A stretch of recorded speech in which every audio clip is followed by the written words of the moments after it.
Right. It is time for Physics Everything Sheet, Part 2. So we're going to add six more terms on your Physics Everything Sheet, this time looking at energy and efficiency in machines. Okay, so the first piece, this is going to be page H2. I'm going to go ahead and shift that page number because I was a little bit off there and make that an H2. Lovely. Okay, let's zoom in and we will start with our first type of energy. So our first type of energy is called work. Work is represented by capital W, and the work is the amount of energy put into doing something. So there's two parts of that. Number one, it's a form of energy. And number two, something actually has to be accomplished. So it has to do something. The equation for work is that work is equal to the force times the change in distance. So you need to both have a force exerted and have something moving. It has to shift a certain amount of distance. So if I take, here we go, take this box, place it down on my table, good, this, and then I exert a force, I push for a certain amount of distance. There we go. I have done some work on that box. Cool. There was a force, it moved a distance. Or for a distance. It was a force exerted for a certain distance. The unit for force, or for energy, sorry, the unit for energies and for work specifically, which is this type of energy, is called joules, capital J, spelled Joule. It's the other kind of joule. So joule, Joule, is the unit, and that's equal to a Newton times a meter. Force is in newtons, distance is in meters, so newtons times meters gives you a new unit called joules, and we just make up these new names because it's hard to say newtons times meters. So instead we say joules. I don't know. Okay, so you could also call it a Newton times meter, and there's something that is true about work, and work is equal to the change of potential energy times, and which is also equal to the change of kinetic energy.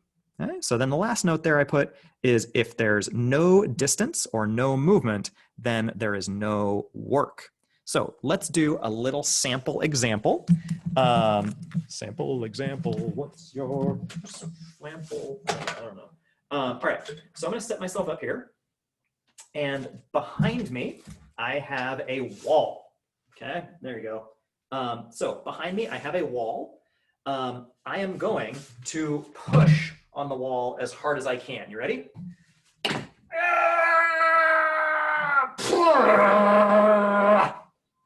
Okay, I pushed as hard as I can. How much work did I do? Well, let's look at the two pieces. Number one, did I exert a force? Because work is force times distance. Did I exert a force? Yes, I did. I pushed really hard and I'm super strong, so it was a very large force. Yeah. Number two, was there a change of distance? Did the wall go anywhere? No. So in this case, no work was done. I accomplished nothing. Everything is meaningless. So in order for me to actually do work, something would have to get accomplished. It's the same way that if you sit down at your desk and you're like, yep, I'm doing my homework, and then you get back up 3 hours later and you didn't actually answer any questions, then no work was accomplished. Okay. So I've included a little diagram. There is your very strong teacher pushing on the wall, but unfortunately there's no work done because there was no change in distance. Okay. Next, our next variable, our next concept is going to be potential energy due to gravity, or we'll call it gravitational potential energy. Gravitational potential energy, we're going to represent as PE sub G. That subscript is for gravity, little tiny g. It's not PEG, it's potential energy due to gravity. And the potential energy due to gravity is the energy an object has due to its position at a height or in a gravitational field. So if I take something further up, it has more energy. If I take something heavier up, it has more energy. Because I'm in a gravitational field, I'm in the Earth's gravitational field. The equation that we use is gravitational potential energy is equal to mass times the acceleration due to gravity times the height. So PE equals mgh, mass times acceleration due to gravity times height. The unit is still joules because it is a form of energy, and all forms of energy can have the unit joules, which is equal to newtons times meters. And for our note, we'll just remind ourselves that work is equal to the change of potential energy, which is equal to the change of kinetic energy.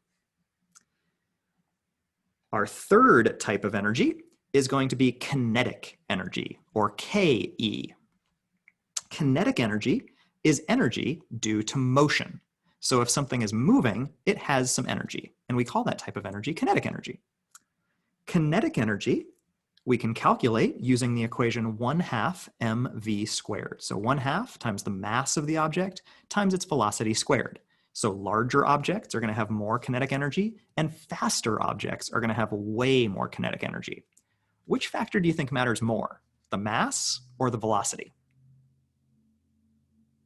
Yeah, it's going to be the velocity, because the velocity is squared. And because the velocity is squared, it counts twice, right? Velocity times velocity again.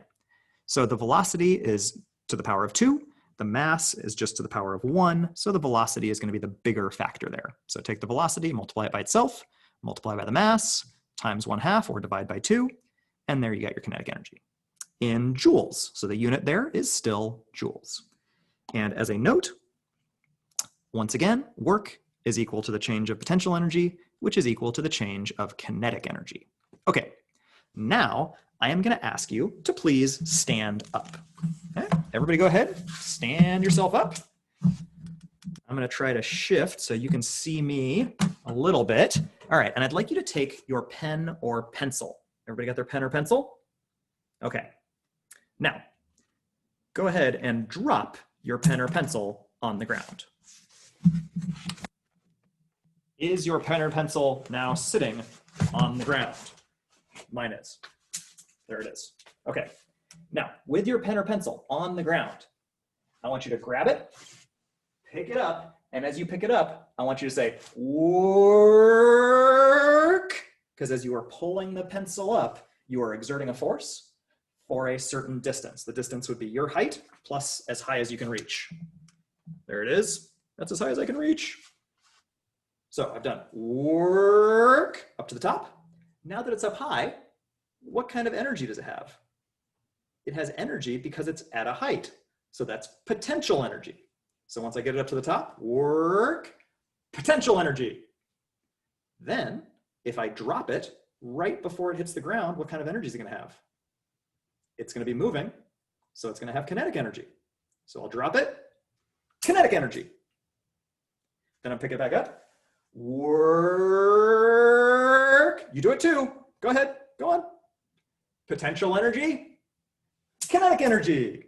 Try it again. Work. Potential energy. Kinetic energy. One more time. Work. Potential energy. Kinetic energy. Okay. 3 types of energy, they can all turn into each other. You do the work to get it to a height, then it has potential energy, then you drop it, and it has kinetic energy. Do the moving, and then you do the work again, just converting it around and around and around. Okay. Next, shifting away from types of energy, let's talk a little bit about machines. We're going to do 3 pieces that have to do with machines, 2 mechanical advantages, and 1 efficiency. So first, let's do the real mechanical advantage. So this is the real mechanical advantage that you would find. It's going to be abbreviated MA real. And the real mechanical advantage is how much easier or how much less force you have to put in to a tool to make a task. So how much easier does a tool make the task? For example, A screwdriver, if I just grab the screw with my fingers and try to twist it in, I can't do it. I'm not strong enough. I can't grip the screw. But a screwdriver allows me to spin the screwdriver and then push the screw in. So it makes the task easier to a point that I can actually do it with my own strength. The equation for mechanical advantage, real, is the force of the load divided by the force of the effort. Okay? So the load would be how hard is the task to do regular, and then the effort would be how hard is it to do with the tool. So I can put in 100 newtons of force on my screwdriver. It actually requires 500 newtons to turn the screw.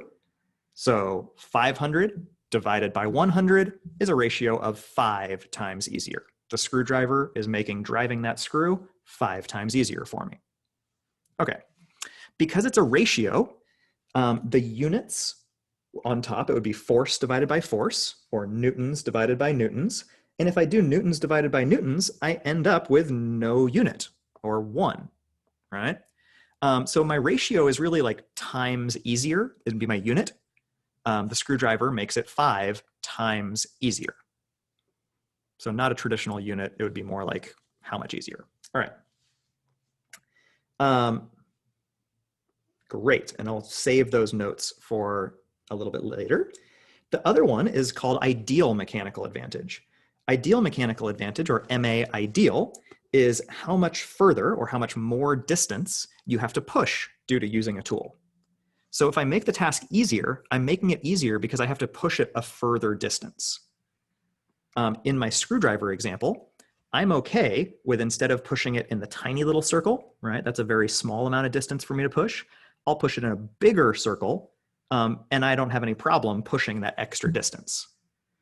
Thought of another way, it's like using a ramp to get up something. I have to walk a further distance versus just jumping straight up, right? If I jump straight up, it's less distance that I have to travel, but it's more force. I have to push myself up harder.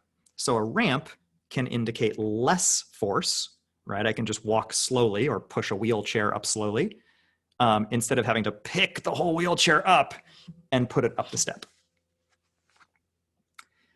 All right. The equation for ideal mechanical advantage is the distance of the effort divided by the distance of the load, where the effort is how far you are actually pushing the thing. The load is how far it actually ends up going. So on the stair versus ramp example, the height of the step would be the load. That's how far I managed to get it up. The effort would be how long was the ramp to get it up there. I might have had to walk 6 feet to get up 6 inches. The ratio answer on this one would be times further. So the unit there would be times further. Again, the distance, meters divided by meters, would cancel. And then finally, let's look at kind of like what a mechanical advantage means. So if you have a mechanical advantage that's greater than 1, that will make the task easier, like a ramp or a pulley. It means that I can make the task easier. If my mechanical advantage is less than 1, but greater than 0, then it means it'll move me more distance. For example, your bike.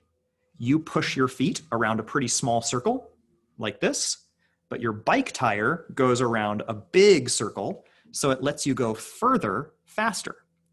You have plenty of strength in your legs to push your bike pedals. It just lets you go quicker. So you could bike faster than you can run. You could go further on a bike than running. If I'm feeling pretty good, I could go on like a 13 to 15 mile run, but I could probably go for like a 40 or 50 mile bike ride. I can bike further than I can run, because my legs have enough strength to do either one. Whoops.